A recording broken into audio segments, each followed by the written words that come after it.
Spider-Man Brand New Day has got to be my most anticipated movie of the year. I've been eagerly awaiting this movie ever since the final moments of No Way Home. And from everything we've seen so far, Brand New Day looks like everything that I've been wanting out of Tom Holland Spider-Man. So, what does LEGO have to show for everyone's favorite webhead? This wave of sets. And honestly, I may be in the minority here, but I really don't like these sets. Don't get me wrong, the minifigures are amazing and fix a lot of the issues LEGO Marvel has been plagued with in the past, but the builds are severely lacking in multiple departments. The tank set is pretty solid, but it also feels kind of pointless when only 2 of the figures are exclusive, and neither of them are particularly interesting characters. The DODC building has some fantastic minifigures, but the build itself is terrible. I know the whole gimmick is that it's supposed to fall apart completely, but that's no excuse for it looking this ugly. It just feels so bland, especially when compared to the rest of the modulars. And then there's the most expensive set in the wave, which is just another example of LEGO's weird obsession with construction figures. So that's where I step in. I thought it'd be a fun challenge to take some of the aspects I enjoy from what LEGO gave us and improve them by fixing the sets, consisting of 4 sets that I think do a much better job of representing the movie. Now, these are only based on the trailers we've gotten so far, so if any of this ends up being completely inaccurate, please don't go and Stacy me in the comments.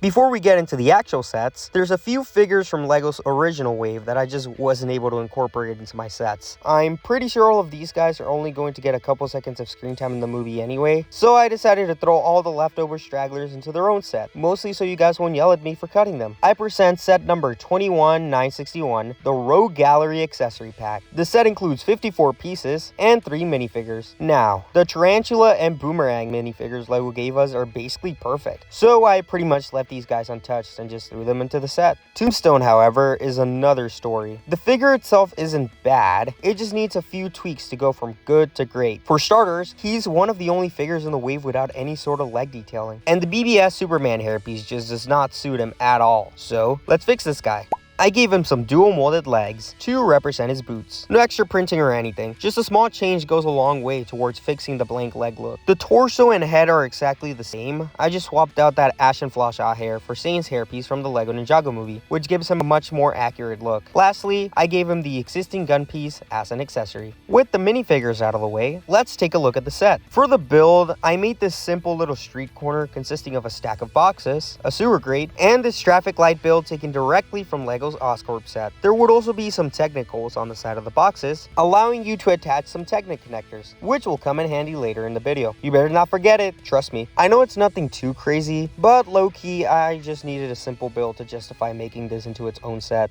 With that out of the way, let's start by taking a look at the smallest set of the wave. I present set number 21962, Spider-Man vs. the Hand. The set includes 164 pieces and 4 minifigures. Taking a look at the minifigures, we have Peter in his brand new suit, which honestly just looks phenomenal. Ever since it was revealed last year, I've been obsessed with it. It genuinely looks like it was ripped straight out of the comic book. Rant aside, the figure LEGO gave us isn't that great. The suit is clearly a light blue, so I have no idea why LEGO decided to make him a dark blue instead. He also doesn't have any leg printing, which is strange considering the fact Iron Man and Spidey are the only Marvel characters who consistently get leg printing. Putting on our tinfoil hats for a second, I'm pretty sure the only reason they made him dark blue was so they could reuse these dual molded legs they already had in production. You know, instead of creating a brand new piece just for the suit. Still, I think I can do a lot better, so let's fix him up. I gave him dual molded legs with some simple web and boot printing. That's it. That's all it takes to make this figure look 1,000 times better. The arm printing and mask are the same, just recolored to match the lighter blue. I also went ahead and threw in an extra head to have him with his mask off, having a tired smile expression and an alternate beaten up expression with his spider puberty eyes. Originally, I had the eyes completely black, but he just looked possessed. So I added some little highlights around the edges to make it look like the light was catching them instead. For the hair, I used Luffy's hairpiece from One Piece, since I think it does a great job capturing Peter's messy curly hair from the film. Finally, I gave him some white Power Blast pieces to represent his webs as his accessory. Now, since Spidey is the only figure in this set that also appeared in LEGO's original wave, I had the freedom to add a few more characters to better round out the set. Here we have one of the hand ninjas from the trailer. Now, in the past I've been pretty vocal about how sauceless Tom Holland's Spider-Man has been. That's why one of the things I'm most excited about with this movie is seeing Destin Daniel Cretton's take on the webhead. Just the hand ninja fight from the trailer alone already has more sauce than pretty much anything from the entire Home trilogy. Getting back on track, she would use dual molded legs with some simple printing to represent her boots. Instead of printing on the skirt, I decided to give her a cloth skirt piece to add some extra detail. She also has some simple glove and armor printing on the arms. Speaking of armor, I used this existing Ninjago shoulder armor piece that lets you attach two katanas to her back, along with the existing ninja bandana piece having an angry expression and using the Padme Amidala hair from Star Wars to round the whole figure together. Now, one hand ninja by itself doesn't seem like that much of a threat, so I decided to include a few variations to build out more conflict into the set. This is basically just a male version of the previous figure, using the same dual molded legs, cloth skirt piece, arm printing, Ninjago shoulder armor piece, and ninja bandana piece. The biggest difference here is the color scheme, as I made him a regular red instead of a dark red, to signify his lower rank. Still, one hand ninja isn't that much of a challenge, so the set would come with two of them. Same figure, no differences at all. Now that we covered the figures, let's move on to the actual set. Taking a look at the build for the set, I didn't want to do anything too crazy, as I wanted to keep the set relatively small. So I just based it on the scenes from the trailer where Spider-Man fights the hand inside the prison. The main build is this small little prison facade with a bunch of jail cells with the newer rounded 1x1 bricks above the doors to represent some lights. I also used the newer stair pieces on the sides to create the illusion of a second floor, along with this sticker in the center to show which section of the prison you're in. Now, you may have noticed these ball joint pieces on the sides. They would allow you to attach the small Technic build using the J stand piece, letting you angle the figures and make it look like they're flying into each other during the fight. To make the build a little more interesting, I also threw in this small side build for a weapons rack. It comes stocked up with some ninja stars and shock batons for the hand ninjas to use, adding a bit more playability to the set. Overall, I'm really happy with how this came out. Moving on, let's take a look at the third set for today. We have set number 21963, Scorpion's Deli Ambush. The set includes 467 pieces and 4 minifigures. Taking a look at the first minifigure, we have Scorpion. I'm so happy to see Nacho finally return after being teased all the way back in Homecoming almost 10 years ago. Now, just like the villains from the accessory pack, the figure Lego gave us is genuinely amazing. I seriously can't find anything that bothers me about it apart from the blank arms, and that really is the nitpick of all nitpicks. Still, we might as well go all out while we're here, so let's fix him up. I gave him some dual molded arms with simple printing to continue the same armor aesthetic as the rest of the figures. The legs, torso, and head are exactly the same, since there's really nothing else that needs improving. He also keeps the exact same brick build tail from Lego's version, as I honestly think it works really well for this take on Scorpion. I know it's not the craziest upgrade, but I still think it adds just a little bit more to an already great figure. Now that we've covered the one returning figure, let's take a look at some of the new characters I added to round out the set. You obviously can't have a Spidey set without a Spidey figure, so here he is. Instead of reusing the same Spider-Man figure from the first set, I thought it'd be fun to include different suit variations throughout the wave. In this case, we have Spidey in his winter gear, as seen in the trailers and some of the merch. He would use dual molded legs with the same simple web and boot printing as before, but with a bit of snow sprinkled on to make it look like he's been swinging around in the middle of winter. The arm printing and mask are the same, I just added the existing beanie piece to match his look from the film. I also threw in a different extra head this time, having a shocked expression where he's probably freezing his web shooters off, a little tight around the old web shooter, along with an alternate angrier expression with his spider puberty eyes. For the hair, I once again used the Luffy one-piece hairpiece, and I kept the same white Power Blast pieces to represent his webs as his accessory. Then there's the CEO himself, Ned Leeds.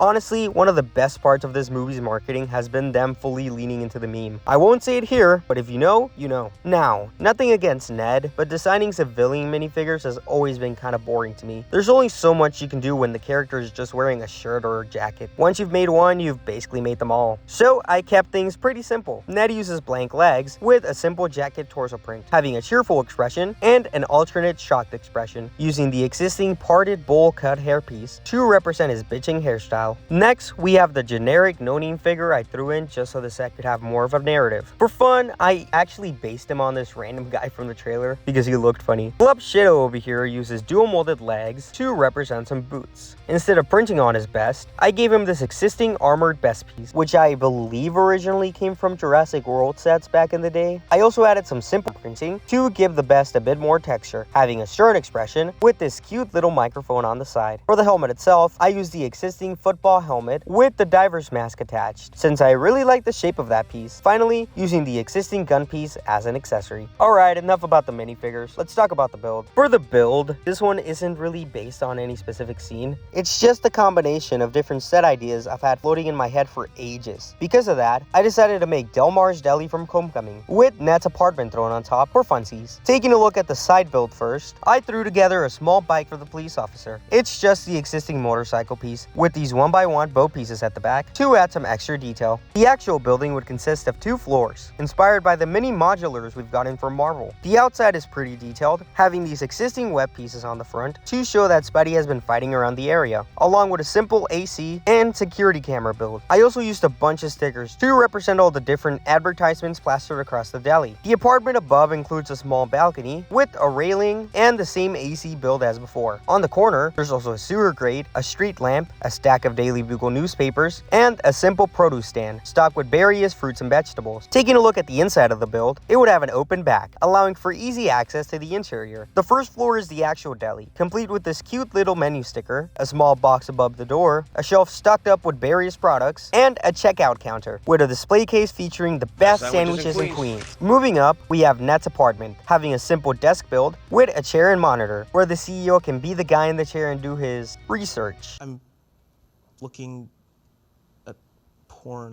Along with a sticker for the Spidey Tracker website. There would also be a cute dresser build on the left with another sticker showing off his investigation board where he's trying to figure out Spider-Man's secret identity, with a picture of Spidey swinging, one where he got caught lacking while eating a hot dog, and this picture of a random guy. Also, like the other modulars I've made in the past, this one would also allow you to detach the different sections to rearrange them to fit your needs. This was probably the easiest set to design, but I really love the way it turned out. Taking a look at the fourth and last set for today, we have set number 21964, Spider-Man vs. Hulk Epic Clash. The set includes 1,195 pieces and 8 minifigures. Once again, taking a look at the minifigures, we have the Jolly Green Giant himself, Hulk. Unlike most people, I honestly don't care enough about the Hulk to complain about how sidelined he's been in the MCU. That said though, it is nice to see him return to his more savage Hulk form after Endgame. Now, over the past couple years, LEGO has basically perfected the Hulk Big Fig, so I pretty much just left them untouched and just threw him into the set, using the newer body piece with the movable head and hair. And for all you gray Hulk believers out there, here's a quick Photoshop I made just for you. Moving on, we have another Glub Shadow. In LEGO's original wave, she was meant to be a prison guard, but I just repurposed her as a basic security guard for the set. Apart from the blank legs, the figure LEGO gave us is already pretty solid. I mean, there's only so much you can do with a generic no-name character anyway. But while we're here, let's go ahead and fix that up.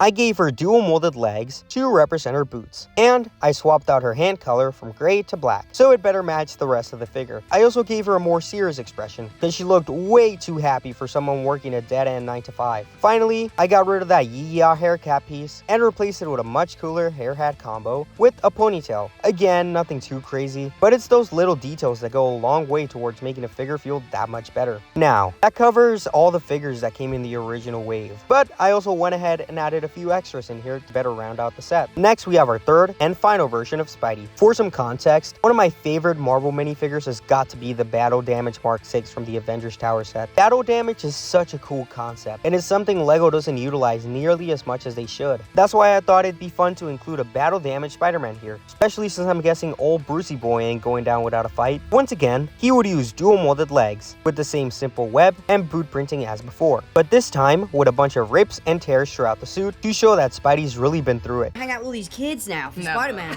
What the fuck happened to Spider-Man? The arm printing and mask are still the same, but I also went ahead and threw in a different extra head, having a beaten up stern expression, as well as an angrier, beaten up alternate expression, with a spider puberty eyes. Still using the Luffy one-piece hairpiece, and the white Power Blast pieces to represent his webs. This time, however, I also included the existing gauntlet piece to represent the shocker glove we see him use against the Hulk as his accessory. Then there's Frank Castle himself, someone I never in a million years imagined would show up in a Spider-Man movie. He's also probably the clearest example of a character missing from LEGO's official wave. I mean, he literally appears in the tank scene from the trailers, so he would have been a perfect fit there. But hey, it just gives me an excuse to make him myself. He would use the existing tactical leg print that LEGO loves giving to characters like Black Widow and Falcon. Unlike most people, I actually don't mind this print, as it's infinitely better than getting plain black legs. I did go ahead and add some toe print printing to it though, just to give it that little bit of extra detail. Instead of printing on his iconic skull onto the torso, I thought it'd be more fun to make a brand new piece, using a modified version of the existing armored best piece, being dual molded to include his Punisher skull. For the head, I gave him a neutral expression, where he looks like he's just itching to tell you something,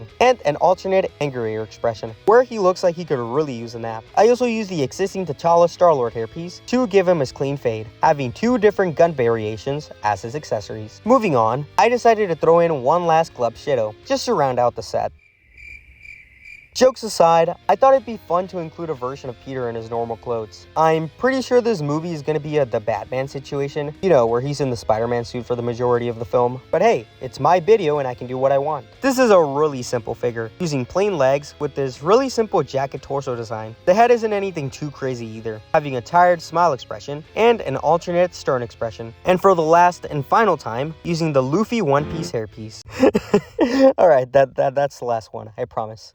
Next, we have Michelle Jones Watson, or whatever her MCU version goes by these days. This is another figure I feel like should have been part of LEGO's original lineup. I mean, they literally threw in a random hot dog bender into the Hulk set instead of MJ. Anyway, I don't really want to make another character wearing just a basic t-shirt and jeans, so I decided to give her a trench coat to make the design a bit more interesting. She would use dual molded legs with printing for her boots, along with some matching hip and torso printing for the trench coat, having a smiling expression and an alternate or scared expression, using this newer hairpiece I believe was introduced with Nova over in the Friends sets, but don't quote me on that though. Then we have Bruce Banner. Similar to Peter, I just thought it'd be fun to include a version of Bruce before he transforms into the Hulk. He would use blank legs with a simple torso print to represent a sweater, along with dual molded arms with some subtle sleeve printing. On his left arm, I also included his Omnitrix looking watch that keeps him in his human form. If you see me with this stuff, run.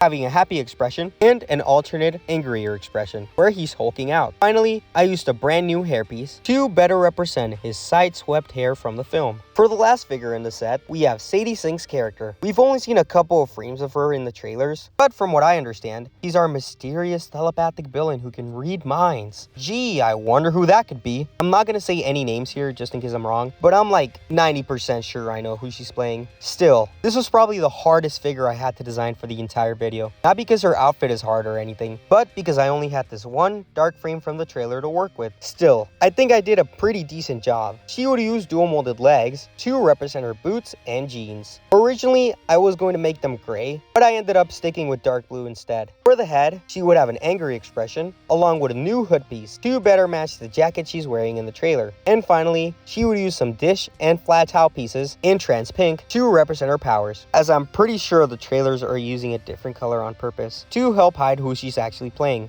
Anyway, enough conspiracy theories. Now with all our figures out of the way, I think it's finally time we cover the actual set. For our final build, this is probably the closest to what LEGO actually gave us in their official wave. The core idea is still the same, a big gray building for the Hulk to smash, except mine actually looks good. Crazy, I know. It's basically the same concept, just with twice the pieces and without the hot dog card. I'm sure all 3 hot dog bender fans just dropped to their knees. Starting off with the side build, we have the Punisher's battle band, which I'm honestly really proud of. I think I did a pretty good job capturing its overall shape. Up front, there would be a sticker on the hood featuring the Punisher's spray painted logo. The roof of the band is also removable, giving you access to the interior, where there would be a driver's seat for Frank, with a few dashboard stickers for the different controls. Around the back, there's a wall lined with various guns. And just in case you thought there weren't enough weapons, boom, you looking for this? I also threw in a crate packed with even more. The main big gray building would consist of 4 floors, once again inspired by the mini modulars we've gotten from Marvel. The outside is detailed but subtle, with some flowers on the first floor, as well as various bows and slope elements throughout the whole thing to give the walls a bit more depth. Right in the middle, there's also this large web piece to make it look like Spidey's desperately trying to hold the whole building together. I also kept the bench and the tree from LEGO's original set pretty much unchanged. The only thing I swapped out was the street lamp for a simple box, since I'd already built the lamp in the previous set. And finally, I replaced the pigeons with this cute little squirrel, which we'll just go ahead and say it's a reference to my girl Doreen, and totally not because I didn't have access to the existing pigeon mold. Taking a look at the inside of the build, it would also have an open back, allowing for easy access to the interior. The first floor is the lobby, which is pretty much the same as LEGO's original version. I just tiled everything down and moved the couch from the second floor into the lobby to make it feel more like an actual waiting area. Moving up, We have the containment room we see in the trailers. There would be a bed, a lamp, a rug, and a small dresser build to represent the way it looks in the film. Right in the middle is this build for a containment chair, where you can keep Sadie Sink's character captive. There's also this Technic ball up there, but we'll come back to that in just a second. The third floor is probably the most boring room in the set, since it's largely the same as Lego's original design. I did tile it down to match the rest of the building, but the main purpose is to be the spot where the Hulk stands before destroying the building. Just like the official said, I was able to keep the main gimmick. By pressing down on that Technic ball from earlier, the whole building comes crumbling down. I also raised the height of this floor by a couple studs, just so I could squeeze in the fourth and last floor of the set, Peter's apartment. Now, I know this doesn't really make much sense from a movie standpoint, but like we've said before, it's my video, I can do whatever I want. Real talk, I honestly just wanted to include a version of Peter's apartment somewhere in this video. His room is pretty small, only consisting of a bed and a dresser with a TV on top. The TV uses a sticker showing Spider-Man receiving the key to the city like in the trailer. And if you look closely, you can actually see that same key sitting on Peter's bed. I also included the coffee cup from the ending of No Way Home and the Palpatine Lego minifigure. There's even an eviction notice lying on the floor, just to, really drive home just how unbelievably broke he is. Now, you may have looked over to the left and wondered what that weird little area is. Well, it's actually my favorite feature in the entire set. By twisting the water tower on top of the building, it activates a mechanism similar to the one from the Oscorp set, allowing you to suit up Peter into Spider-Man and vice versa. And just like with the other modulars, you can detach the different sections to rearrange them to fit your needs. Speaking of modulars, by using the Technic connectors included across 3 of the 4 sets, you can also connect them all together to create your very own New York street. Bet you forgot about those, huh? I told you not to. So with that done, let's take one final look at the fixed wave of sets. Well, there you go. That's all the builds and minifigures from Spider-Man Brand New Day that I was able to fix for this new and improved custom wave of sets. If you enjoyed today's video, please consider swinging on that subscribe button and leaving a like, as it helps out the channel a lot. While you're down there, let me know. Do you prefer these sets over the ones that were originally released? Looking back at the original wave, it's not the worst thing ever, but after putting all this together, I definitely prefer my version to what Lego originally gave us. As always, have a great day, and remember to stay awesome and creative. See ya!